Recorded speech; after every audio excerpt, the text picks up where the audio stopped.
What's up, roadies? My name is Larry Milburn, and this is Roadie Free Radio, your VIP pass to meet and greet the stars behind the scenes of the music and film business. All right, what's happening, roadies? Thank you so much for swinging by for this very special episode. I know I said the next gentleman in line was going to be Mr. Jeff Cardoni, film and television composer. However, we've got to drop this one on you. This is a very special episode. I've got two very important guests here with me today, and so we're bumping Jeff until next week, so stay tuned. And rather than get into a whole thing about sponsors, I'm going to give a shout out to them and thank them for supporting the show. Boulevard Carroll, Airturn.com, Roswell Pro Audio, Show Pro Beard Co., and Stagehands Clothing. Thank you so much for all of your support. I am joined today by live touring professional Ryan Phillip George. You know him. You love him. He's been a guest, episode 130. Head back. You can learn more about him. I also have with us another very interesting gentleman who I can't wait to speak with today, Dr. Chayim Newman, who's joining us, I believe, from Canada. Is that correct? That is indeed correct. Excellent. Thank you, sir. Our friends to the north. Guys, you've dropped in here at Roadie Free Radio to tell us about the Tour Health Research Initiative, yet another way that we can start to help each other and those of us out on the road doing what we do to better take care of ourselves. The site just launched February 2nd, if I'm correct, right? Just a few days ago. Yep. 4 days. 4 days ago. Let's jump into it. What the hell is Tour Health Research Initiative? That's a great question. Ryan, I'm going to start with you, man. I know you've been working on this for a while. I talked to you the other day. You were in bed with your laptop, just working away, dotting all the I's, crossing the T's. And what is this, man? How did you start this? What's going on? Well, to preface it, that Chaim definitely did most of the heavy lifting when it came to, the science and, part of the non-roadie aspect when it comes to this. But this has been an ongoing thing, at least in my kind of vision and sights for a while, via this tour life, via being a touring professional. Kind of came to ahead with what I could do as far as, I'm a roadie, my credibility of being able to take it to another level kind of reach its peak. I tried to do a survey myself, preliminary, see the response, but didn't really know what to do with it. And Chaim kind of came in, wrote me, and at the time when I was throwing my hands in the air, had no idea where to go, hit a wall, with the whole thing. Here he comes going, I've got everything you need on the other side of this, and we can bridge this gap. And I was like, are you sure? Is this actually legitimately possible? Because it needs to be 100% on the level. Needs to be legitimate. Needs to be completely legitimate. People do not want to be exploited. They do not want to be used as an experiment. They want, real solutions. And that's, came from conversations, came from just, building the conversations, building the plan and stuff. And it's kind of been an amazing grassroots, kind of momentum of core people with using their talents and skills and specialties to really make this happen. Chaim, what is your background? I know you're a clinical psychologist. You got a lot of mindfulness training in there. I don't want to butcher it any further than that. So tell us what your background is, because I know you also spend a lot of time working with artists, right? You've got some specialized services that you do. So just how did you find a way to blend these two things? So it's interesting in some ways. I think, it's my upbringing was kind of built for this a little bit in that I have a mom who's in the, peripherally in the mental health field. She's a social worker and works with, impoverished families who are struggling. And my dad, as a hobby, always moonlighted in producing charity benefit shows here within the community in Toronto. And so sort of growing up, I had been around the behind the scenes of, artists and live performance. And at the same time was always exposed to kind of doing mental health work. And I think my whole life has sort of been a flipping back and forth between the two. And, when I was 16 till 20, I was, promoting small shows in Toronto and working with some of the local promoters on bringing in world music acts and just kind of having fun with that. Sort of recognized at some point that a career as a musician or as a promoter probably wasn't the best use of sort of my skill set, I guess. Ended up going off, doing a master's, doing a PhD, toured with a band for a little while during that, worked artist relations at a bunch of the big music festivals around North America. And so I've kind of, in some level been involved with artists and the crew members in the touring world for, really probably from when I was 16. So, more than the last 20 years.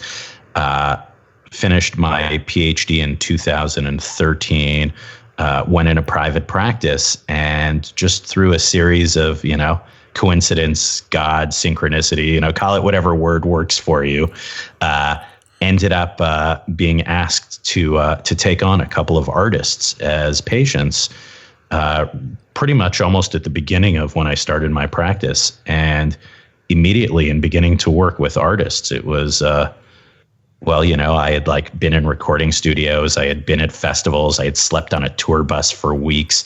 I kind of had the understanding of what their experience looked like and the challenges of their experience, whether that be the pressures of life on the road or the challenges of trying to live up to the expectations of your fan base, or for crew members, the pressures of working incredibly long hours in what sometimes are kind of thankless roles and not being acknowledged as much for, the incredible work they do. And so the combination of sort of understanding this experience, but then also having this really, 12 years of clinical training to be able to work with things like depression and anxiety and stress management and all that, sort of put me in a position where I was able to come in, work with these artists, and pretty quickly see some really good results, and kind of got feedback of we've never met anybody who sort of does this with the background that I had, I guess, brought to the table, that my experience had given me. And ended up being wait a minute, this is exactly the thing I love to do. And these are the people I love to be around and who I've always tried to kind of hang out in that world and surround myself with. And, the ethos and the conversations and that, unique thing that artists and crew members bring to the world. And, those kind of zany personalities always resonated with me. And here was a chance to really sort of help them and make a difference. And so began to work with a whole bunch of artists over the last few years, and a variety of genres from, hip hop to reggae to emo to heavy metal. And, it seems to be the folk artists are the most emotionally attuned ones. And so there have been a fair number of Americana and folk artists over the last few years as well. And then one of the things that quickly became evident in working in that world, and also spending time just on the road around the bands that I'm close with. And so, informally and unofficially would, kind of hop on the road and just be a spiritual or try to be a emotional mentor for bands and artists that I've known for a long time as friends, was how much there was a gap between the resources and the supports available to artists, and how much less, in some capacities, resources and supports were available for their crew and their teams. And it's almost like, when an artist's struggling, everyone around them would panic and be like, help, we got to get them help to stabilize them. And then when a crew member would be struggling, it'd be like, all right, next, who can we replace them with for this next run? Right. And I can attest to that. Yeah. So, yeah, I appreciate that, Ryan. And so we began to just in my practice to start to, see crew members pro bono and just try and, offer in a very small way some supports to people who hadn't felt like there was a lot of support or thought about their well-being and mental health, things directed towards them. When Ryan and I met, we were connected last summer by a good friend of both of ours, Matt Greer, who's a lighting designer who had worked with Ryan and who I knew just from hanging around sort of a band that I was very close with that Matt had also worked for. And Matt introduced Ryan and I, and when we sat down, the initial vision, I think this is what happened on the bus, Ryan, correct me if I'm remembering it wrong, was that our initial plan was like, well, we got to develop, sort of programs to provide clinical care and services for, artists and especially for crew members in a better way than what's happening now, where it's either the conversation is happening, but there's actually not much in terms of real powerful tools that, that are evidence-based that we know work that are being offered. And out of that first conversation, it was I didn't necessarily go in with the intention of we need to do research. But what happened in the conversation is it became so totally obvious that there was such a minimal amount of real empirically sound or sort of really good scientific research on what are the challenges and the problems that artists and crew members are facing, that we were well, how are we going to go out and develop programs if we don't even have, no one's got a real accurate, everybody's got sort of the anecdotal understanding of the problem from their own, their one kind of lensed experience, but nobody knows in a factual, broad, scientific, comprehensive way what's going on, what the root of the problem is, what are the factors that are impacting depression and anxiety and burnout and all those things. And we were maybe we got to do a research sort of endeavor first to actually really understand the problem. And so, I think in that conversation, sitting on the bus in Buffalo, New York, in some ways, that's where the Tour Health Research Initiative was born.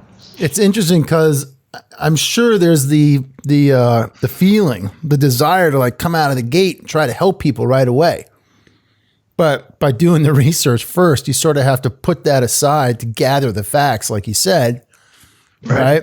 And sort of wait on it before you can really do it. But without that information to really find out what's under the hood, how can you help people, right? It's like handing someone a wrench and they need a screwdriver. Right. Well, this is the perspective of coming from it and taking a breath and looking at it. And I think even the last time you and I talked, Larry, that was this change in the paradigm is for me, I got very excited, extremely intimidated to write a mental health article with this tour life. I was I don't really know if I have any business writing this. And the response was, incredibly overwhelming. And I was kind of terrified to put it out. And I kind of hoped, I was okay, this is going to this is great. People they're relating to it.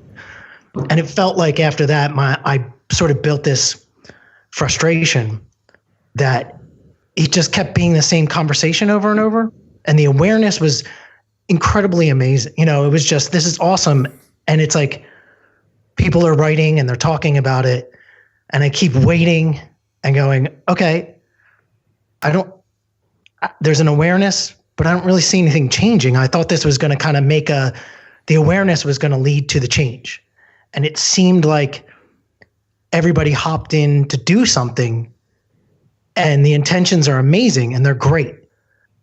But the conversation that Chaim and I finally have is correlation, causation, anecdotal, all of this stuff can sometimes spin people in circles and seem like good intentions, but it's take a step back and let's look at what is truly common across these things and what is maybe surprisingly common. And to infiltrate this business is the most interesting thing to look at it on the inside, right? Because if you try to bring someone who's a clinical therapist in and they don't understand touring or they don't understand how it works or they want to be a fan, any of those markers, you're just going to get sort of ignored or just, it's just the culture is not going to let you walk around and dissect them. Right. It's a trust situation. It's extremely a trust situation. It's a trust situation for me. Even when, Chaim we were contacting and stuff, it's like, I'm not going to just do this with anybody because he's laughing. Wait, that was when you weren't responding to my emails, I wasn't right, responding. Ryan? I wasn't because I was like, this is such an important issue to me that I don't want to mess around, And then when he started talking about the exact things that I could not, in my own limited abilities in this aspect, put into practice, right? I could not get a survey approved by the IRB, that this was a legitimate survey that could take it to the level that it could out of my scope, And then Chaim comes in and goes, we are, like I said, we're going to bridge this gap. We're going to do this. And it's like, this is a big undertaking. Like, are we going to be able to do this? We got an email yesterday from someone who is, more from the management side of things, some management company who was like, oh, we want to sort of make a survey for our artists. Could I just do that?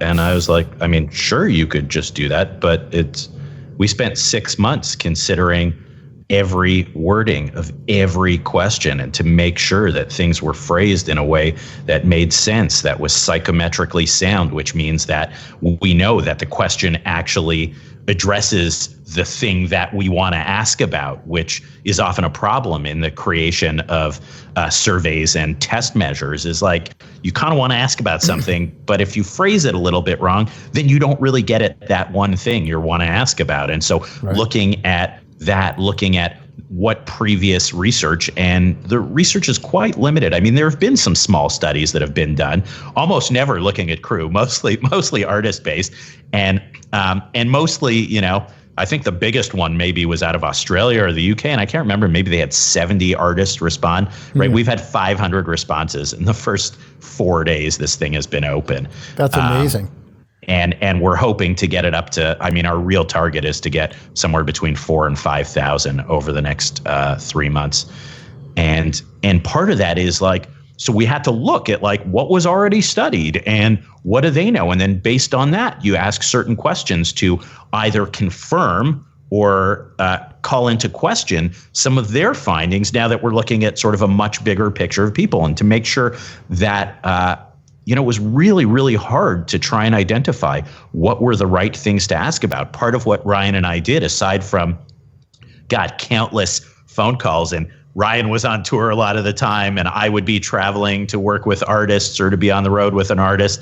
And I feel like half of our conversations happened when one of us was in an airport and the other person was on a bus or, in a green room at a venue and trying to squeeze half hour in here and there. And so many of those initial conversations were about just identifying, we don't want to miss a fundamental component of the touring experience in asking. We only get one shot to do this the first time. Sure. And so the reason the survey is a bit long, right, which is maybe its biggest, obstacle, although amazingly, we haven't had a single bit of feedback yet that it was that was too long. What we keep getting is these responses of we love that you guys asked about everything we could think of, or that you asked about this piece that no one else has ever asked us about, the dynamics between crew members, how our communication is, it's sure. The different nuances around, around sleep and the impact of the difference between life on the road and then coming back home and that crash that often happens. Right.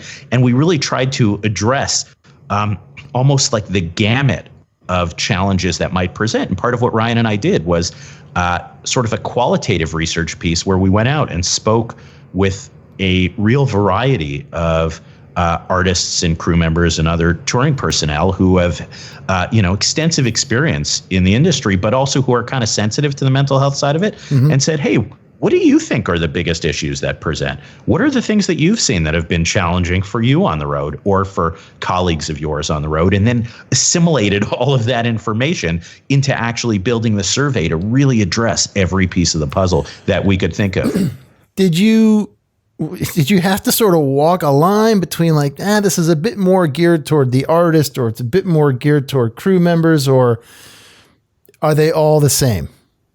You know, the questions, I mean, is it open to everybody? Because I read the Rolling Stone article that you're featured in, and I had I had a bias because Ryan sent it to me, and I thought, oh, this is going to be about crew members, right? And it's like artist. So those are the ones you hear about. Absolutely. But on this fucking show, we talk about the roadies.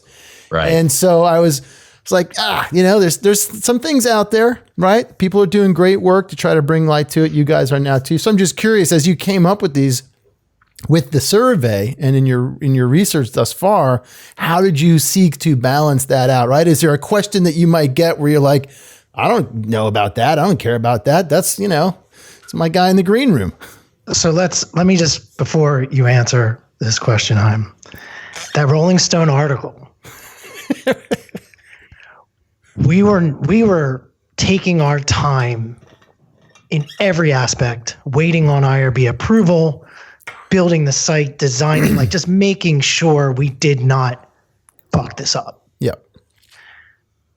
Hyman mentioned something about the Rolling Stone article. I'm driving in my car. He goes, I may have just spilled the beans and it may be published, but I think we're good. I think we can do this in a week, 2 weeks, 10 days, whatever it was. I was like, wait, are we ready? We're not ready. We're ready. Like, we're going through this thing, doing all this stuff. Brought a friend of mine in, Tim, who was, doing the design, and everyone's, just, he's putting in his time as a passion as well.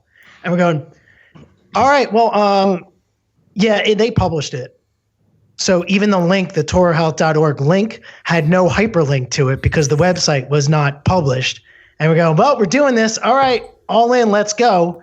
We got countdown going on. Yeah. So yes, and in reference to the walking the line between the artist and crew, you could definitely take that. And I am very grateful to Nicole who wrote the article for really, in the conversation that her and I had, which led to sort of the featuring in the article. I mean, there was I'd say we talked about crew as much as we talked about artists, and obviously it would make sense in Rolling Stone, right? That, where they're going to be looking at, and what's probably of more heavy interest to them might be sort of the artist experience. But I think to us, and certainly to us here on this podcast, it's like, and probably to us as people also, it's like, man, some of my best friends over the last, 10 years that I've made have been, various crew members. And it's like, I hang out with catering guys from like Artist Catering all the time now in Santa Rosa, California. And they're just like wonderful human beings. And best friends on tour. Best friends. Totally. That's what I learned early on. That's what I learned early on hanging around the music world was like, absolutely become my friends favorite with the people at catering. Of course. Favorite crew, catering. But as we started to develop this thing, I think in some ways probably the bias was, and maybe because of the fact that our core team doesn't really have any artists on it, right? But it does have a crew member or two. The bias was probably towards actually really trying to make sure that it wasn't too artist heavy, in the sense of, that there are a couple of questions about, let's say, things like how you feel your sort of performance impacts your self-worth, which might be a question that an artist might take in a bit more of a significant way for them. But that being said, in the end, I think it probably, I think we did a pretty good job of walking the line where the questions are so universal in that, you talk about communication dynamics. It's like, well, communications breakdowns happen between crew and artists, and also between artists and crew, right? And between artists and other artists, and between crew and other crew. And, so those things are kind of universal. The lifestyle challenges that happen on the road, whether that's like sleep, nutrition, exercise, screen time, right? Substance use or substance abuse, depending on, how much people are struggling and what they're doing to Band-Aid it. Those things are like, those are the things that cross the line, and where the artist and crew in the end are actually way more similar than they are different. And so I think what's happened is we consistently are conscious of trying to have not just this survey, but whatever it is that we're going to do as the Tour Health Research Initiative, to be able to meet the needs of everybody who tours. And there's a relationship there, right? The data is potentially going to show the commonalities, and the relationship, and in the experience of being a mirror and of being combined, and it's going to possibly also bridge that gap between artist and crew, and show them their similarities, and also show them their differences potentially. And this was the fight of putting this together of like. Chaim knows I come from especially with this tour life this tour life focuses on crew, as much as I could say that it does, that's my perspective. So in my invested interest is making sure that voice is heard, but also it is in relation to the artist, because obviously there's the both are go hand in hand, obviously. Yeah, neither work without the other, as it turns out, right? No artist is touring successfully without a crew, and crew need artists to give them something to work towards. And so in some ways, and also in their personal life, probably most crew members that I know are also great artists. Of course. Right? Oh yeah. And so they're not really like, in some ways it's almost like an arbitrary distinction. It might be the distinction of what their responsibilities look like in that day that they are on the road. Sure. But at root, crew members are creatives. They have all the challenges of being a creative and all the emotional weight that goes along with being a creative. So crew members are artists. Most artists have probably worked as crew or their own crew at some point early on in their career. And so in some ways, hopefully, like you said, Ryan, exactly. I think that was such a great point, is like this maybe becomes a thing that also helps, sort of bridge that gap a little bit. Well, you guys have touched on a few things. I mean, certainly in one regard, the whole circus is traveling together, right? So you are all together in your bus, your plane, your van, whatever it is. So you're all together. But then there's that other fine line where you're kind of basically traveling with your parents constantly, right? So you were talking about dynamics and before, and mom and dad have a fight, right? Like you are affected as the kid, as the crew. You're like, oh shit, here comes fucking Steve and Tyler. He's pissed again at Joe and Steve and Joe, right? Like you can use whatever, Mick and Keith, whatever that you want to do. Happens. Right, exactly, right? And I'm not even speaking, I mean, Ryan, you could speak to this because I'm not a touring pro, but that trickles down to the crew, right? Because all of a sudden, I've heard stories from other folks where like one band member's like, if you get that guy drugs, you're fired. And then the other guy comes in and says, if you don't get me drugs, you're fucking fired. That takes a toll after a while. That's stress.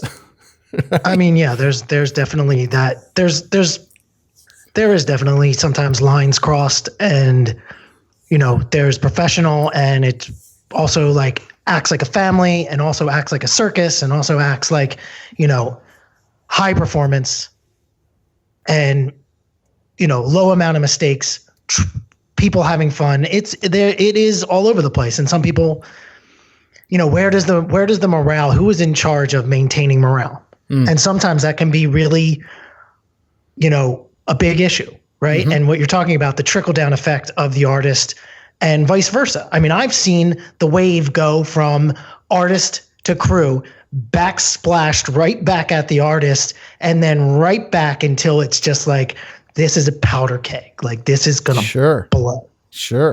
And to the credit of the people who work on tour, you survive on tour by understanding the best you can that dynamic, Yeah. And then when you can't take that dynamic anymore, I would make my anecdotal assessment is when that's probably sometimes when you break, Right.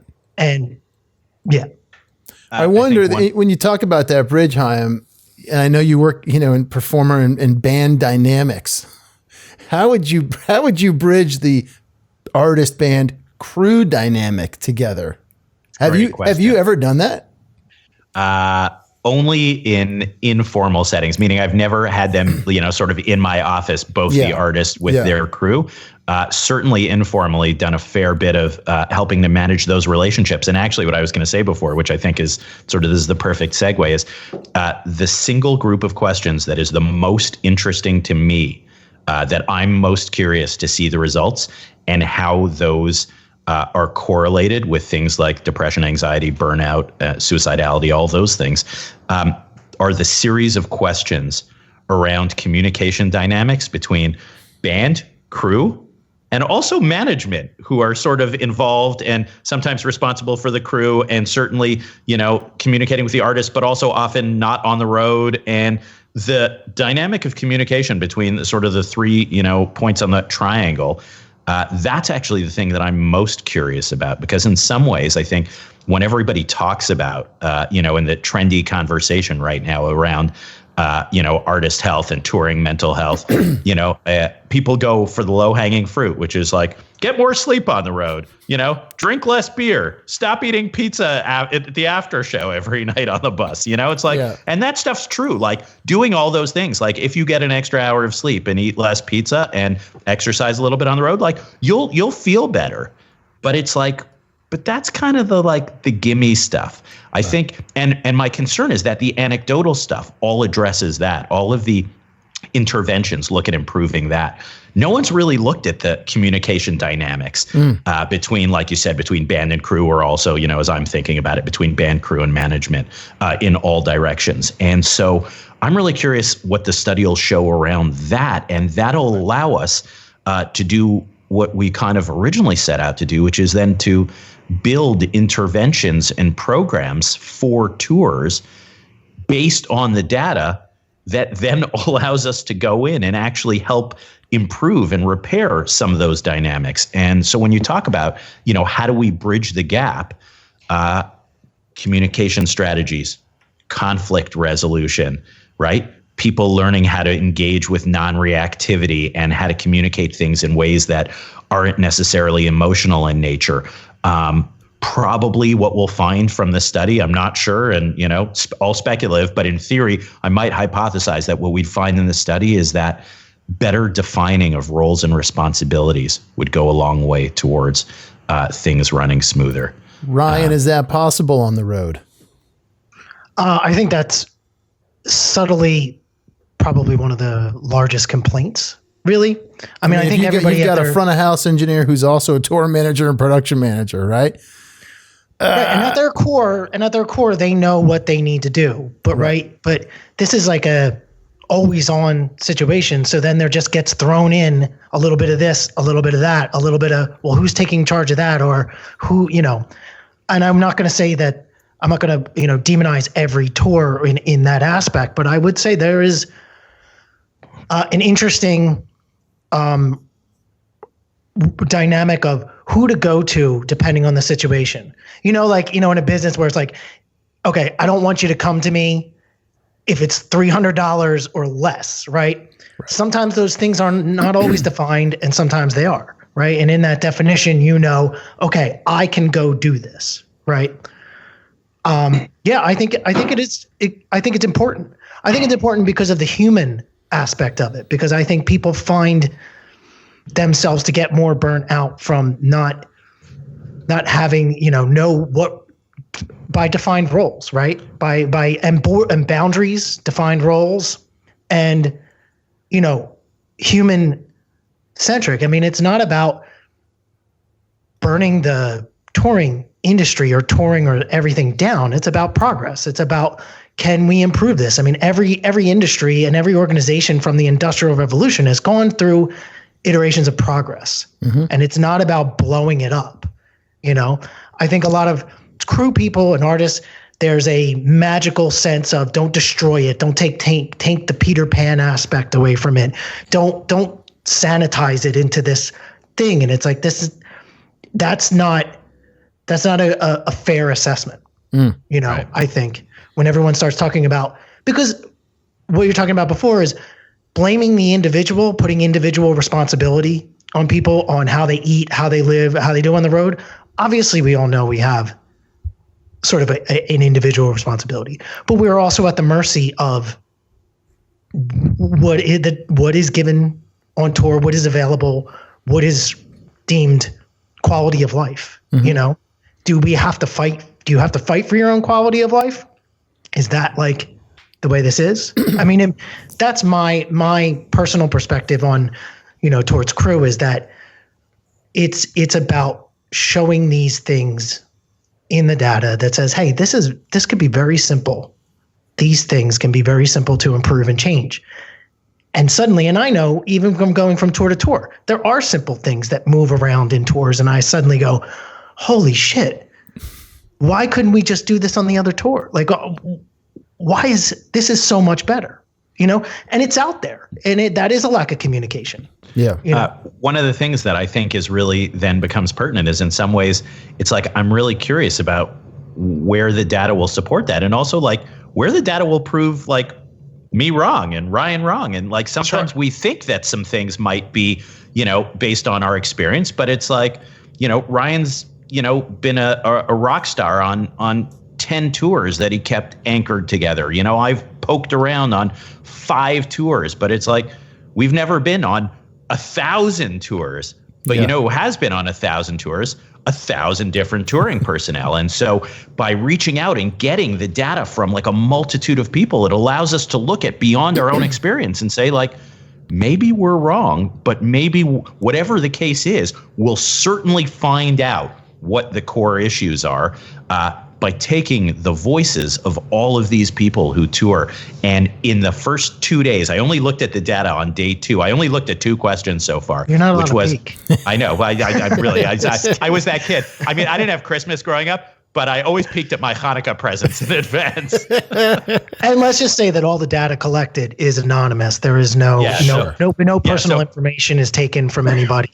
And the sensitivity, once again, the IRB, like, it's all ethically, you know, collected, which is incredibly important. So anybody in the field could take it without feeling exposed. Yeah, so I was talking to an artist today, and this is one of the artists I work with who will fill out the survey, and I'm like, just making sure you received it. And she was like, yeah, I got it. And I said, well, I'm never going to know when you filled it out or not, because there's no information in there that's going to be able to tell me. So it'll say, you know, artist in their 30s from the United States, you know, and that's the greatest detail that I'll be able to identify.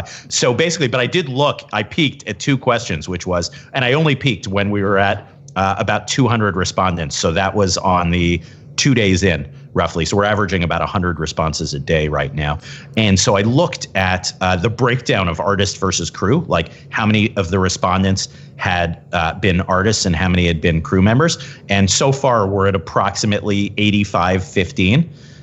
So about 85% crew members, 15% artists, which makes sense because if you looked at an average, you know, stadium tour, probably the breakdown is going to be 8 or 10 times as many crew members for every one artist or performer that ends up on the stage. So I looked at that. And then the other thing I looked at was the location. And again, in order to keep it really de-identified and protected in terms of privacy and anonymity, right? So we didn't even ask people, like originally we thought to ask people what city they were from or what region.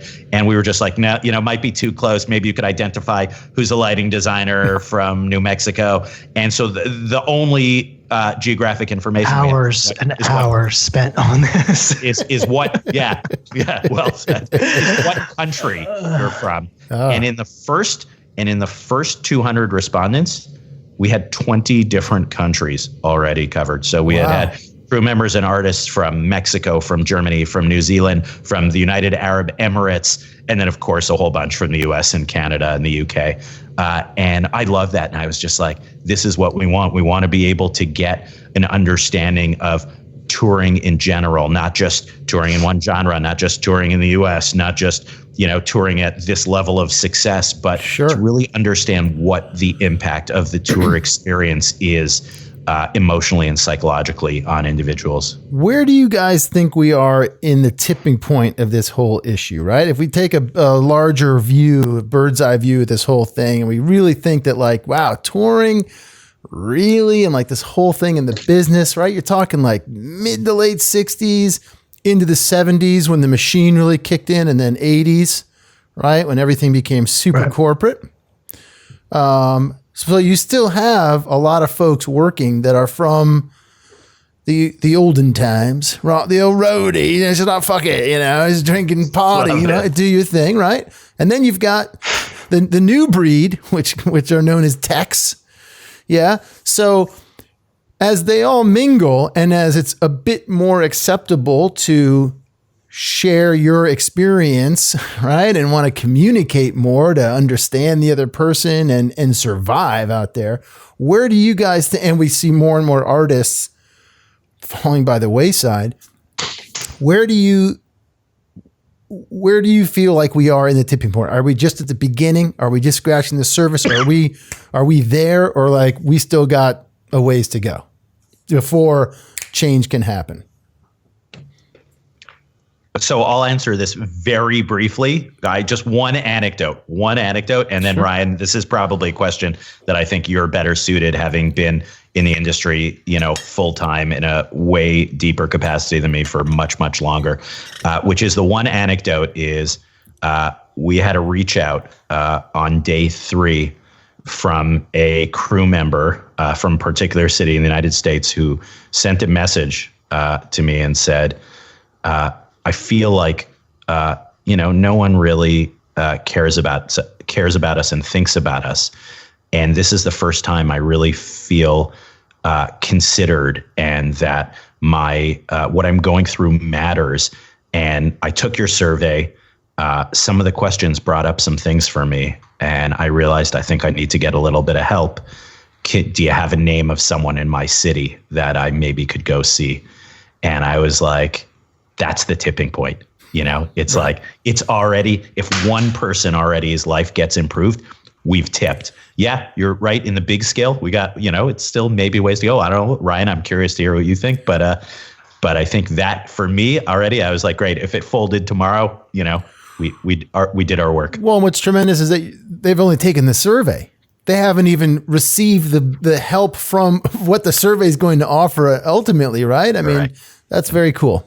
So officially, I'll start this, that I was the first person to take the survey, which sucked because I was the only person who took the survey, right? So all my data was not being mixed in with anything else. No one looked at it, Ryan. I know, which was the, I mean, and I took it very seriously. By the way, you scored a 4 on the nutrition scale. I took it very seriously. I answered it. I answered it as taking the survey. And honestly, there were so many questions. It wasn't like I had any questions memorized or preconceived notions. By the time we had finally, from the time of the creation of the survey until getting to that point, there had been enough separation time of going over and over and over and over the questions, which we did over and over and over again, especially I'm. But,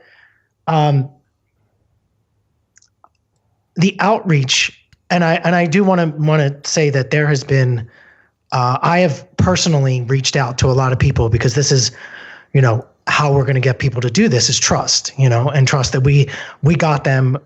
This is important, just as important to me. This is like, everything for me, and the intent behind it and everything that is good and it's right. And people have reached out, and they need to know that they're not the only ones. It has been over and over and over. And people who I know, people who I hardly know, people who are whatever, saying, this is amazing, this needs to be done.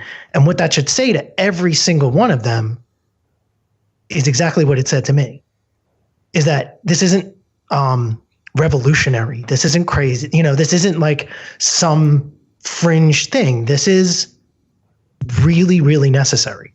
This isn't just a luxury to be able to do this. I think it's necessary. And I think we live in a modern world. I think this industry is kind of operated on its own, the way it's wanted to, because of sort of the nature of how it has been developed. And I think individuals are changing it by how they approach it, by their lifestyle. Once again, like, the individual has been making a lot of changes, but it's really, personally, my personal opinion, time for the industry to be taken a look at what the individuals what is the data? What are, like I said to Chaim, like my father was a Philadelphia firefighter. We have had conversations of this because they changed a lot of rules. They did a lot of stuff. He literally, when we released this survey, he got a survey in the mail. He's retired. And he said, would you believe I got a survey in the mail from the fire department? Because in the end, all money, all things, like people matter. If artists aren't able to perform, they matter. If crew are dropping like flies or, they have a lower, let's say, life expectancy or whatever, it matters. So I think we were at the tipping point just, in general, in society. And I think touring needs to catch up, personally. It needs to catch up in a lot of ways. And it is. And I think it's fast. It's moving fast. And I think it's ready for it, personally. I totally agree with you. And just to build on that, Ryan, I think in some ways, the I don't know, call them the higher ups or the powers that those that are hiring crew members and sending artists on the road, whether those are management companies, right? Big promoters, Live Nation, AEG, all the people who really have massive resources to create change in the industry, right? The sense is that by doing what we're doing, it's like we're kind of laying out on a platter for them the ability to make changes, right? Because at least there'll be data to actually show what sorts of changes they should make. And so while, I wonder if one of the reasons why the tip hasn't fully happened yet is, no one in that world is 100% sure what the tip should look like. No one anywhere is. And that's exactly the purpose of this survey and whatever sort of research comes thereafter that we're going to try to engage in to better understand this, will really be the thing that sets the table for that tip to happen, is because now we understand what's going on. So now we can go, okay, here's what has to change. And you can't, you could kind of ignore it. And I remember the question, Ryan, you and I talking at the Hollywood Bowl, having this conversation about like, what's the most show days in a row you ever did without a day off on a tour? Something like that. Right. We were sitting around back there, or like, how many days in a row do you think like artists could perform, with their crew in different cities before they die? So we were sort of like having this discussion, and I was thinking about it, and it was like, listen, and I love everybody. Basically, I'm coming from this place where I love artists, I love crew members, I love management people, I love agents, label people. Everybody contributes and everybody makes the thing run. But I sometimes think everybody's motivation and their agenda is different, right? Sure. And so an agent likely is going to try and fill as many dates, and maybe management might try and fill as many dates as they can, right? Maximize the profit for everybody involved. And it's like, okay, that makes sense. And it's, but for them to actually go ahead and change that and say, we can now do a maximum of 4 shows a week, otherwise, because the research shows that when you do more than 4 a week, then you increase your levels of depression by 22%, which is the kind of things we're looking at. It's like, okay, now it's hard for them to ignore that and say, hey, I want you, artists and crew, to go out on the road 7 days a week, even though I know that the research shows that that's going to increase your likelihood of suffering from depression by 22%, right? So it's hard. It kind of like almost in a way might back people against the wall to create change. It might force change, but it certainly will provide the opportunity for change, because now we'll understand what and how things need to be changed. Yeah, I think that's where I was sort of, getting at with the tipping point thing and the old school mentality versus hopefully this new school mentality, because at the end of the day, it all comes down to the almighty dollar. Right. But the old school mentality doesn't need to be, let's say the whole thing doesn't need to be destroyed. It needs to be all taken in to consideration. And let's say I bring the cynicism, at least with talking to Chaim, where Chaim was like, okay, we're going down this cynical road. I'm like, yeah, because what I'm going to hear and what I hear is, nobody gives a fuck. It's not going to change. Crew burns out. Get over it. Get a different job, et cetera, et cetera, et cetera. Fair enough. People have some pain. They have a love-hate relationship sometimes with touring. They love it. They suffer sometimes from it. They wouldn't sometimes want to do anything else in the world. So we don't need to like take, it's not about taking away from them, right? It's about adding. Sure. And also in terms of the dollar, right? It's like, it's not clear that that by lowering rates of depression, anxiety, burnout, stress levels, like that, you actually end up losing, right? And it's just a different paradigm for thinking about things. And sometimes, it's like, we know as psychologists, we do this all the time where, I'm invited to go into businesses and look at what's, the way that particular business functions and from an organizational perspective. And it's like, well, it turns out that like, if you don't give your employees enough vacation days or like, enough moments of downtime in their day, then like they put in more work hours, but they're like burnt out and they function at like 60% of their capacity instead of 90%. And the quality of their work is poorer and everything suffers in the end. And the bottom line and the almighty dollar suffers. And so I'm not so sure that if we are able to then make recommendations based on the data and those recommendations suggest tweaking the way things are, but it improves the mental health and the stability and the mood and the stress levels of all the people involved in the process, that we might find that has less canceled shows in the long run, a better product being delivered, right? And when you have a crew that is healthy and happy and has positive morale and is sustainable and wants to stick around, then like artists want to tour more with them. So potentially more tours, more stable tours. You don't have to replace people as much, and so there's a lot of benefits even to the sort of to the hard number bottom line that might come out of actually finding ways to tour that are a little more nurturing from a health and mental health perspective. And that's exactly kind of what we're trying to deliver. And the flip side too is that in that Rolling Stone article, right, it talked a lot about the fact that because album sales are down, more people have to get out on the road. They got to be touring more, which is going to put, hopefully more work out there for crews and whatnot, but obviously more stress and whatnot. So as this comes out, hopefully there will be an infrastructure for all these folks out there. Right. And as that article sort of names of, companies and, we know who the major ones are and stuff like that they've made a sort of a vocal commitment to mental health benefits for employees. And it's like, okay, great. They're in already. Yeah. Right. So this, this purpose is going, all right, you're in. So here's the data. Like they did sort of that part for us. They jumped ahead, rightfully so.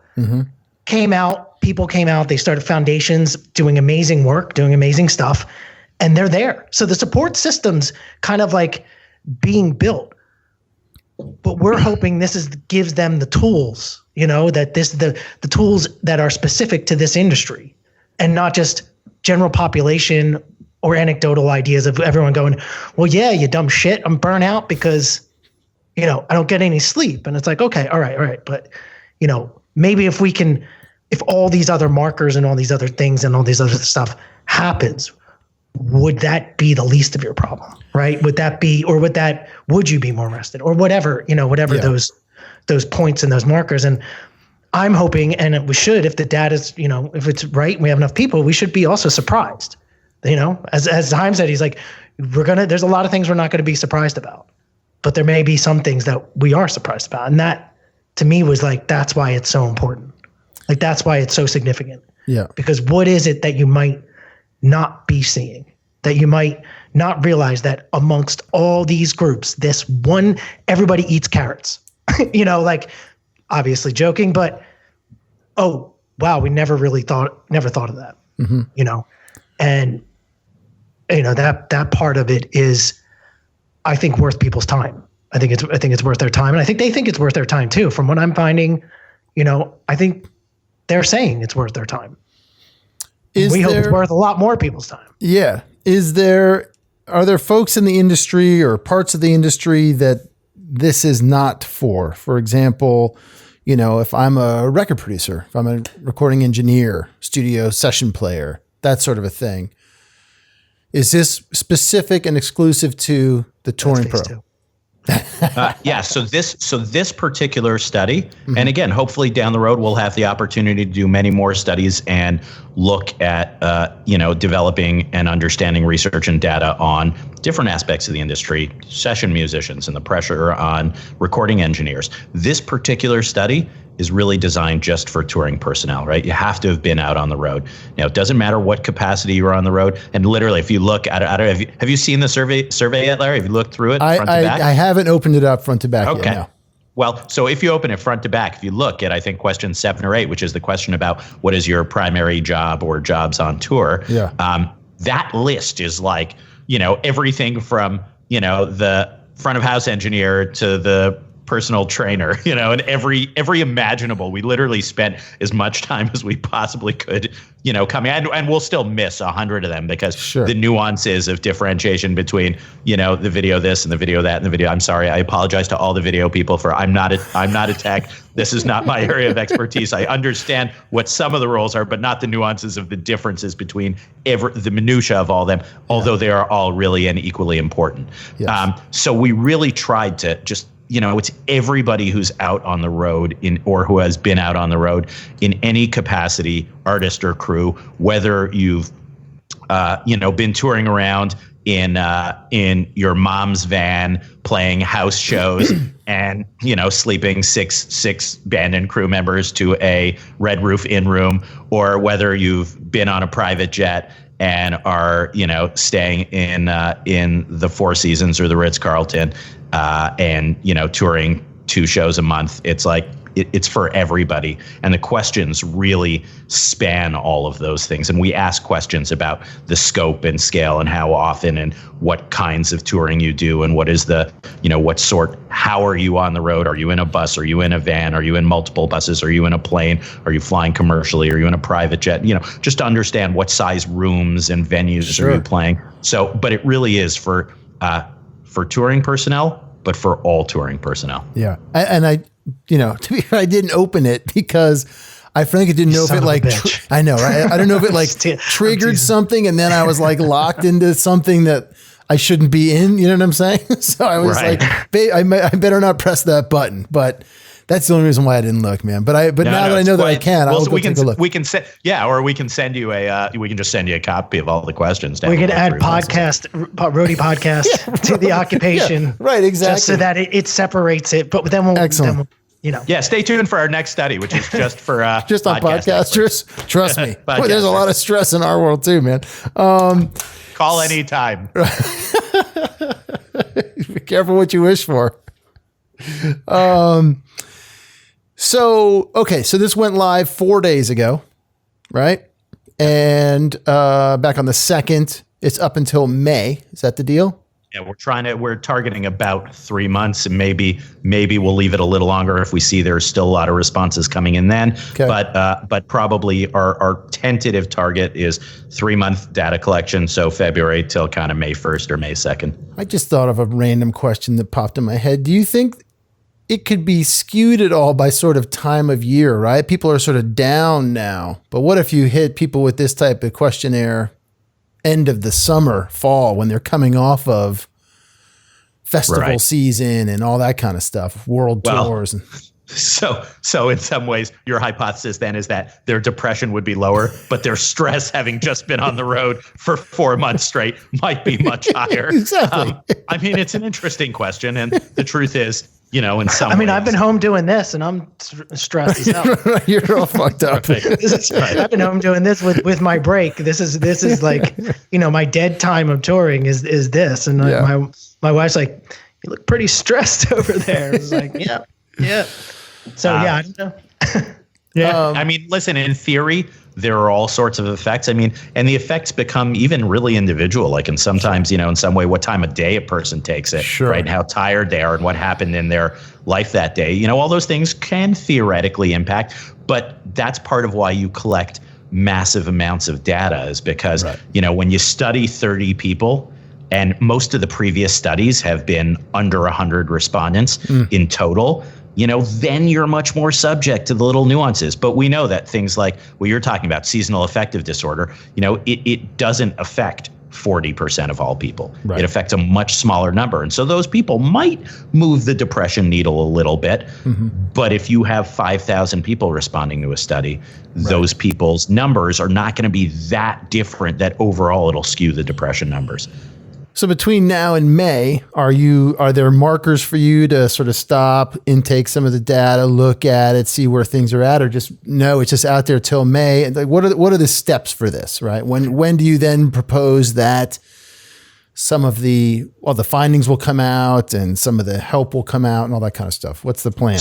So it's a good question. In some ways, the truth is we haven't fully discussed that, although it is a really important question. And it's a question I think that researchers in general in the scientific community often are sort of pulled in both directions because you kind of want to know what's happening. Of course, and yeah. So You already also have, shout out to Vance. I mean, there's other elements. It's not just Chayim and I, in this team of, once again, contributing their talents and skills, towards the passion of this project. That it's not just him and I deciding or looking or analyzing the data. We have a statistician who is a part of this as well. So that is a really good point. Dr. Vance Zeman, who's based in Nyack, New York, just about an hour outside of New York City, who's a absolute statistical wizard, is sort of spearheading the data analysis side of the research. And so in some ways he may, I will give him, we will collectively, if he chooses to, if he presents that it's the best approach for us to have a preliminary look, then we may do that. In some ways, the hazard of doing that is, like, you kind of want to see the results, right? In the end, once you've had the maximal amount of people take the survey. I could say in terms of targets, what we're probably looking at is assuming that, let's say we close up data collection in May, 6 weeks to analyze it properly and really understand what the data is showing. And I think I computed it. If there are about 239 questions and or pieces of questions, and if we get 4,000 respondents, it's something like 960,000 points of data, right? Wow. Which is an incredible amount of information to then make sense out of, and how to correlate A with B, and which things should be, put together to be a problem with, are all of the sleep questions go in together to present as like a sleep problem is related to this, or is it individual pieces that match up with levels of anxiety or stress, right? And it's like, so that's where Vance's wizardry comes in, and being able to unpack that. And there'll probably be, literally almost an infinite amount of different ways to look at the data. What we'll try to do is, at least in our first go around, extract the biggest questions. What increases people's suicide risk? What increases people's depression? What is related to like high levels of anxiety and panic? What are the factors in communication that are impacting burnout? Things like that. And if we could identify some of those things, so figure through May and June to sort of analyze that, and then it'll be the work of being able to publish those results, whether in scientific journals, in industry magazines, to be able to get some of that information out to the world, and then to start to develop programs based on that. And so I'd say you'll probably see the first results of the data in like July, August time, and then somewhere hopefully towards the end of 2020. We'll be able to actually offer some, packaged solutions in terms of programs and approaches and interventions that could then be delivered to tours to be able to start to actually improve things. And let me just say, that was the instant selling point for me, joking, about how I'm going, well, this would be eligible and be able to be published in peer-reviewed journals. He's like, you're going to be a part of being, that. I'm like, never thought that would happen. Yeah. never. You can find Ryan on LinkedIn or ResearchGate. Yeah. I'm going to add to my resume story. That as a guitar tech, you would say that. Oh, check out my ResearchGate. I was like, well, that was the joke, because I was like, oh yeah, what am I going to do with that's great. It's amazing. What am I going to do with that? So while we've got you, Ryan, I'm sure we talked about this a bit in our interview. You've been at this a long time. I'm talking about being a live touring pro. You started this tour life. I know you've got a partner in that. but Right. you struggled for a bit. We talked about like getting yourself out there, right? Exposing yourself in some things. Now you've undertaken this, and you write, blog posts and whatnot on this tour life about finances and health and physical and mental and all that kind of stuff. Why is all of this so important to you? Why is this your mission? Wow. I know exactly how to answer this question, but in a very strange roundabout way, as I do typically. But Sounds normal. I never. I love this business. I love the music business. I love music. I love being in it. I also have fought to stay in it. And I think we talked about even, I have my moments of, do I belong here? I was as successful as I think I could hope to be, working for artists that I listen to, that I couldn't imagine working for, meeting crew people that, as a friend of mine said the other day, who's a touring guy, he's like, do you have in your life now, how many people have you met that have become such close friends, that you meet in comparison to the people that are roadies, people that are crew people? It's just, there's an intensity, there's a bond that is not, I've never been able to necessarily replicate in my life, aside from maybe being in a band. It is a brother sisterhood, peoplehood. And I had my moment of realization that, like we talked about early on, I was burnout and I had home problems. I had all kinds of problems, and I was in no condition to handle them, and not aware that I was in no condition to handle them. And because I had a really dear friend who we were talking last night about this, in particular, I don't know what would have happened. Because sometimes people, it's difficult to be that almost weak link on tour, right? When you're going through stuff, you're still a human being, you still have family at home. But when people start seeing that, people make decisions, right? No matter, and I want to be able to go, hey, I've done this for 4 years or multiple tours. Like, oh, you don't realize that I'm in crisis right now. And I hope that this is a part of changing the recognition, the culture, and making it easier for people to communicate that, because the care between people is there, the bond is there, and I don't know if the infrastructure necessarily is there. And it's important to me because I was either going to walk away from it or I was going to try to change. Like, instead of just giving up on it, I just made a series of decisions to say, I want to leave it better than I came into it.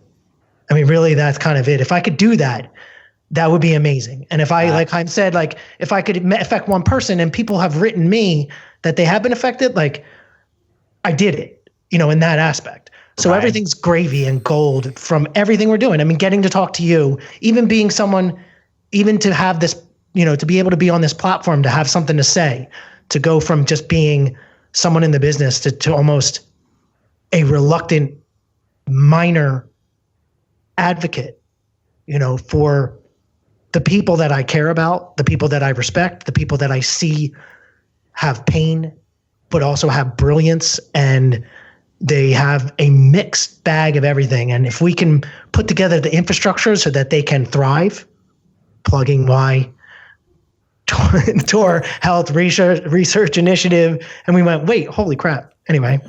Well, I'm sure. I think that's the goal. I'm sure. Sorry. No, go ahead. I was just gonna say, Ryan, that I could pretty much promise you that at this point, you've already left it better than you found it. That's very nice. Yeah, I mean, I'm sure you'd agree, Chaim, that the courage that it takes to, to not only just care about other people, but to really put it out there and expose yourself. You got to expose yourself, right? You have to extend the olive branch. You've got to come forward to provide that for people. And you've obviously done that, and you've poured a lot of work into this tour life and now into tour health.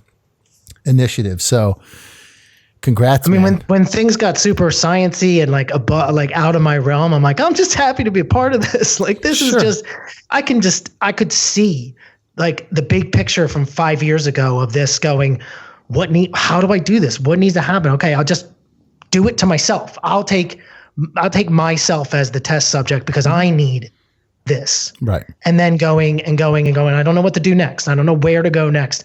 Maybe I don't need to go anywhere next. Like, and then hearing, once again, like I said, the conversation is out there. It's open. We with all our hearts thought about, the artists as well that have, passed. Chris Cornell, Avicii, like these artists that we haven't had answers on them either. Mm-hmm. And for all of them, like Chaim said, I know specifically 10 for every one of them, 10 crew people who have suffered the same stuff that we as crew may know about, but everyone's not as connected. I have the advantage of this tour life with being able to like see this big picture of the whole gamut of the suffering of people who are burnt out or left behind when they can't go on the road anymore. And like my personal thing is that building this community. And there's other people like, Sound Girls, there's other people who are doing this. And if we can kind of create this whole thing, mm-hmm. I think it's important because there are human beings. There is a high cost. I unfortunately, rock and roll, drugs, blah, blah, blah, have fun or whatever. But at some points they're on a long enough timeline and, it's not about living forever, but it is about like, what is the quality of life that with the time that you have, especially later on, right? We've talked about this. We talked on my birthday last time, we're all getting older. Yeah. None of us are getting younger. Yeah. So, but longevity or quality of life is important, right? Yeah. Yeah. And I think this is kind of like the crux of it is quality of life. Well, I was just thinking too, the other thing is like, no one sort of falls into being an artist or falls into being a rock star, right? I mean, it happens. You work from a young age, you set out, you learn your instrument, you play, you get in a band, the breaks happen, blah, blah, blah. It's all going along.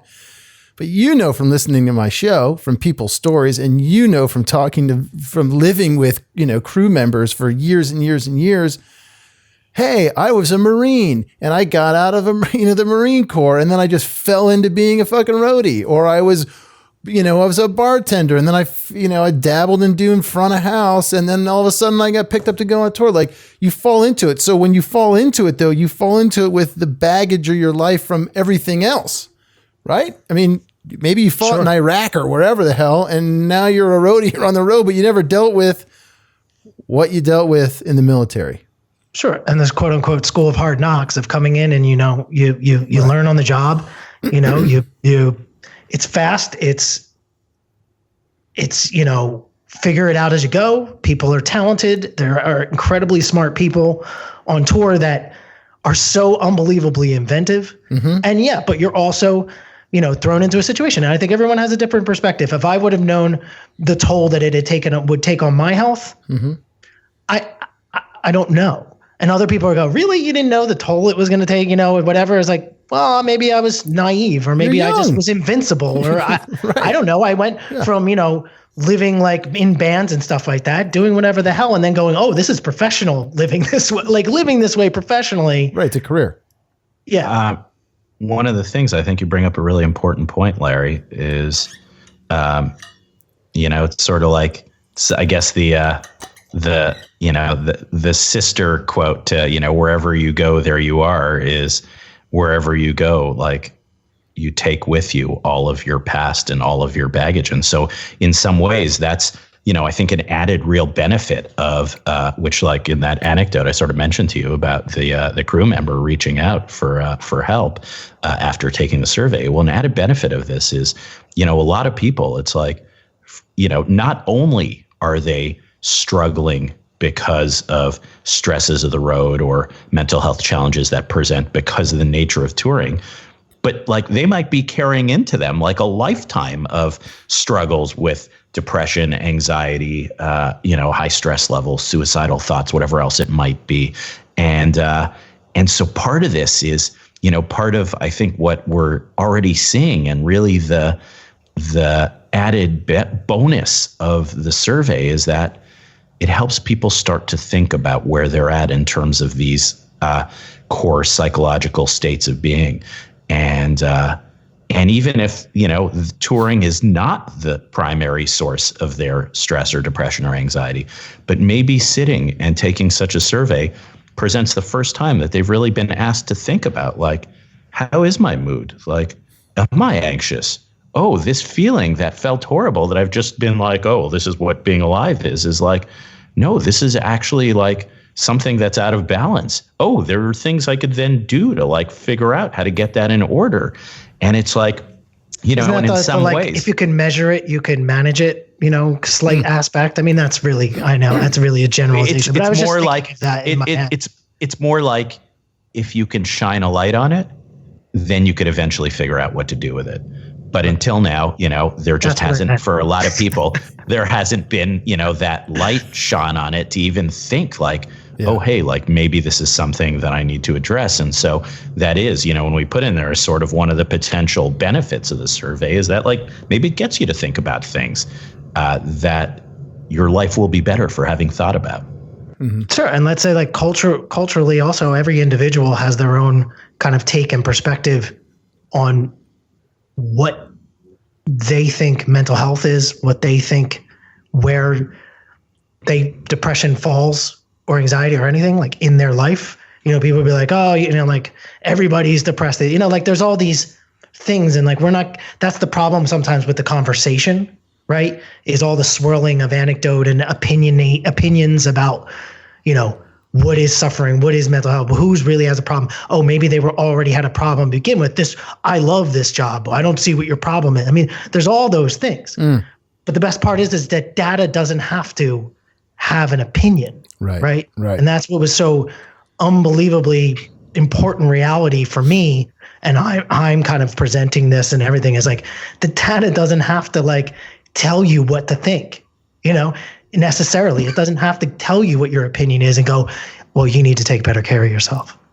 Well, the reason you're depressed is because you don't sleep, in the sense of generalization opinions that must be why, A must equal B, and like the data is going to be impartial in that aspect, where everybody talking on panels and stuff is amazing. It's great. It's great conversation. But, if they're throwing an opinion out as like, you eat pizza every night, that's why you're fucked up. It's like, okay, sure, maybe. Right.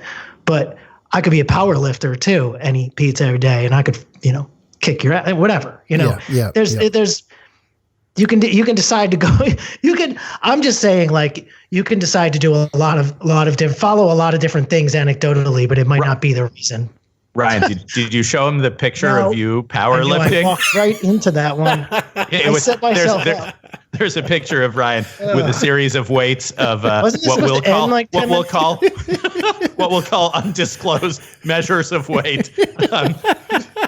I knew we were going to get to the good stuff, Ryan, so I let it go a few more minutes. I know you were going to let me ramble. I know that's it is. I get so nervous. I'll throw you a life jacket any moment now, gentlemen. I want to thank you both very, very much. I love you, Ryan. To those of you listening, you've got till May to take the survey. Take an hour. Take 90 minutes. Take the survey. Head over to torhealth.org. Do it. Give these guys the information they need so that they can give you the help that you eventually will need. Chayim, Ryan, I want to thank you guys both for coming in and sharing this, and for also bigger picture of doing this work. It's really amazing, and I'm glad that we did this. I'm glad that we're doing a little drop-in episode here. Thank you for having us, Larry. It's really a pleasure to come on and hang out with you for an hour. Cool. Also having this platform, like, once again, like we talked about trying to do this stuff on your own. Like you're giving a voice, you're giving a platform that we wouldn't have to speak. And once again, if it reaches 6 people, 10 people, 20 people, whatever the level is like, I think I'm at 20 now. 20. We're at about 20 downloads. I think I've hit about 20, maybe 25 people on a good week. I think what Ryan was trying to Hopefully say. I could chain people into listening to me embarrass myself and so that they can make fun of me. And we could get a little bit more. So continue to.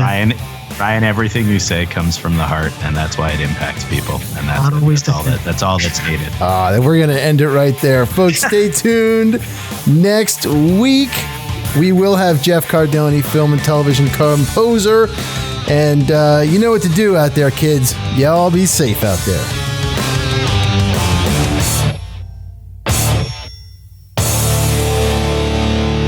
No roadies, no rock and roll.